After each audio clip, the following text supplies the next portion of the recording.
everyone. I have a 99 Mercedes E-Class E300 turbo diesel.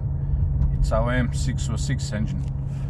It has a tune, a downpipe, so 3-inch exhaust with only rear muffler and a K&N filter.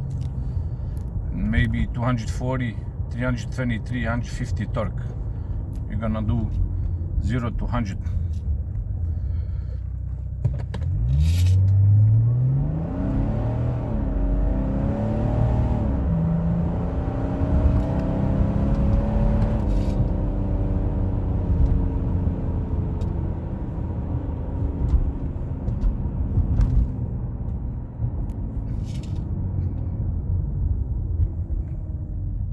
Let's do one more time.